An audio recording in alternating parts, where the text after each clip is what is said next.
আসসালামু আলাইকুম ভিউয়ার্স, আজকে তোমাদের তৈরি করে দেখাবো আলু আর ডিম দিয়ে তৈরি মজাদার নাস্তার রেসিপি। এটা তৈরি করে তোমরা রাখতে পারো সকাল বিকেলের নাস্তায় বা বাচ্চাদের টিফিনেও। ফুলকো ফুলকো এই নাস্তাগুলো তৈরি করা খুবই সহজ, তো সম্পূর্ণ ভিডিওটির সাথেই থেকো।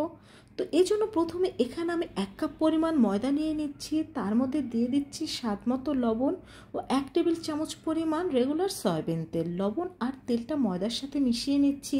অল্প অল্প পানি দিয়ে এখানে আমি একটা ডো তৈরি করে নেব। এই ডোটা কিন্তু একেবারে বেশি শক্ত বা একেবারে বেশি নরম করে তৈরি করা যাবে না, মিডিয়াম একটা ডো তৈরি করে নেব। এই তো ডোটা তৈরি হয়ে গিয়েছে। এখন ডোটাকে আমি 10 মিনিট রেস্টে রেখে দেব। 10 মিনিট পর কিন্তু ডোটা আরও নরম হয়ে যাবে। এখানে আমি 2টো ডিম নিয়ে নিয়েছি, ডিমের মধ্যে সামান্য লবণ দিয়ে ফেটিয়ে নিচ্ছি। চুলায় একটি প্যান বসিয়ে তার মধ্যে দিয়ে দিচ্ছি 1/2 কাপের মতো পেঁয়াজ কুচি। পেঁয়াজটাকে কিছুক্ষণ ভেজে নেওয়ার পরে এখন আমি দিয়ে দিচ্ছি গাজর কুচি আর কাঁচামরিচ কুচি। এই গাজর কুচি কিন্তু সম্পূর্ণ অপশনাল।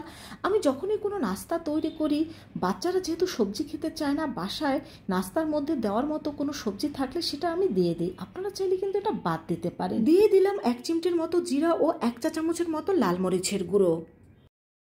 এখন এটাকে আমি কিছুক্ষণ ভেজে নিচ্ছি। তো এটাকে 4-5 মিনিট ভেজে নেওয়ার পর একটা সাইড করে রেখে আবার সামান্য একটু তেল দিয়ে দিচ্ছি। তারপর এর মধ্যে দিয়ে দিচ্ছি সে ফেটিয়ে রাখা ডিম। এখন এই ডিমটাকে আমি ভেজে নেব। তো ডিমটাকে ভেজে নেওয়ার পরে এখন এই পেঁয়াজ, মরিচ আর গাজরের সাথে ডিমটাকে আমি মিশিয়ে নিচ্ছি। মিশিয়ে নেওয়া হলেই এটাকে আমি চুলা থেকে নামিয়ে নেব। এই তো এটাকে আমি চুলা থেকে নামিয়ে নিয়েছি। আর এখানে আমি 2টো আলু সিদ্ধ করে সেটাকে ভালোভাবে ভর্তা করে নিয়েছি। এখন এর মধ্যে আলুটাকে দিয়ে দিচ্ছি এখানে ধনিয়া পাতা কুচি আর দিয়ে দেব স্বাদ মতো লবণ।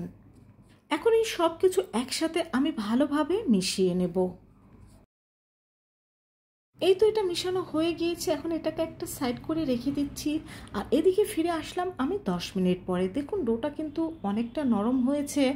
এখন এই ডোটাকে আমি আরও কিছুক্ষণ মেখে নেব। তারপরে এখান থেকে কিছু লেচি কেটে নেব। এই তো কিছু লেচি কেটে নিয়েছি এখানে আমি। এখন একটা একটা করে লেচি নিয়ে এখানে আমি রুটি তৈরি করে নেব। এই রুটিগুলো কিন্তু মিডিয়াম সাইজের রুটি হবে। আর রুটিগুলো কিন্তু একেবারে বেশি পাতলা বা একেবারে বেশি মোটা হবে না। বেশি পাতলা হলে নাস্তাগুলো ছিঁড়ে যাবে, আর মোটা হলে নাস্তাগুলো খেতে ভালো লাগবে না। এই তো আমার একটা রুটি তৈরি করা হয়ে গিয়েছে। দেখুন রুটিগুলো কিন্তু একেবারে বেশি মোটাও নয়, একেবারে বেশি পাতলাও নয়। এখন এর উপরে আমরা যে পুরটা তৈরি করে রেখেছিলাম ডিম আলু দিয়ে, সেই পুরটা দিয়ে দেব। এখানে আপনাদের ইচ্ছে মতো পুরটা দিয়ে দিতে পারবেন, কারণ এখানে বেশি পুর দিলেও কিন্তু সহজেই নাস্তাগুলো ছিঁড়ে যাবে না।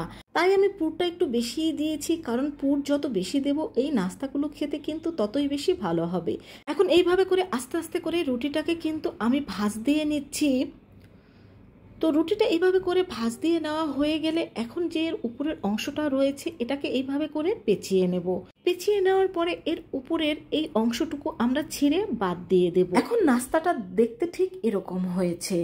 এখন যে অংশ আমরা ভাঁজ দিয়ে নিয়েছিলাম সেই অংশ নিচে রেখে হাত দিয়ে এইভাবে করে প্রেস করে এই নাস্তাটাকে একটু বড় করে নেব।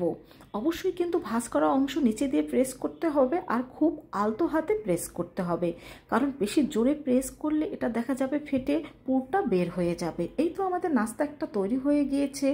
আর একইভাবে কিন্তু আমি সবগুলো নাস্তা তৈরি করে নেব। নাস্তাগুলো তৈরি করে যেখানে রাখবো সেখানে সামান্য ময়দা ছিটিয়ে নাস্তাগুলো রাখতে হবে, তা না হলে কিন্তু এটা লেগে পড়তে পারে। তো আমার সবগুলো নাস্তা কিন্তু তৈরি করে নেওয়া হয়ে গিয়েছে। এখন চলে যাচ্ছি চুলায়। এখানে আমি তেল গরম দিয়ে দিয়েছি। তেলটা মিডিয়াম গরম হলে এর মধ্যে একটা একটা করে এই নাস্তাটা দিয়ে দেব। এখানে আমি 3টা দিয়ে দিয়েছি, আপনারা চাইলে একটা করে বা 2টো করে নাস্তাটা ভেজে নিতে পারেন। এখন এই নাস্তাটাকে আমি উল্টে দেব। 2-3 বার উল্টে পাল্টে এই নাস্তাগুলোকে আমরা ভেজে নেব। আর আমার প্রত্যেকটা নাস্তাই কিন্তু অনেক ফুলকো হয়েছিল। তো প্রথমবারের মতো কিন্তু নাস্তাগুলোকে আমি উল্টে দিচ্ছি, এখন দ্বিতীয়বারের মতো উল্টে দিচ্ছি। দেখেই বুঝতে পারছেন অলরেডি কিন্তু এটা অনেকটা ফুলকো হয়েছে। তো মাঝখানে আমি আরও একবার উল্টে দিয়েছি। আর আমাদের নাস্তাগুলো কিন্তু ভেজে নেওয়া হয়ে গিয়েছে। এটাকে আমি তুলে নিচ্ছি। এই ধরনের ডিম আলুর নাস্তা কিন্তু শুধু বড়রা বা শুধু ছোটরা নয়, ছোট বড় সবাই খুবই পছন্দ করে। আর ডিম আলুর এই নাস্তাটা এতটাই টেস্টি যে বাচ্চারা টিফিনে বা সকাল বিকেলের নাস্তায় যদি পায় দেখবে খুবই খুশি হবে। নিশ্চয়ই তোমরা দেখতে পাচ্ছ, দেখো প্রত্যেকটা নাস্তায় কিন্তু অনেক ফুলকো ছিল। তো বন্ধুরাও তোমরাও কিন্তু খুব সহজে আলু ডিম দিয়ে এই নাস্তাটি তৈরি করে নিতে পারো। দেখো একটা নাস্তা আমি তোমাদের ছিঁড়ে দেখিয়ে দিচ্ছি, দেখেই বুঝতে পারবে যে নাস্তাগুলো কতটা পারফেক্ট ও ফুলকো হয়েছে। আল্লাহ হাফেজ।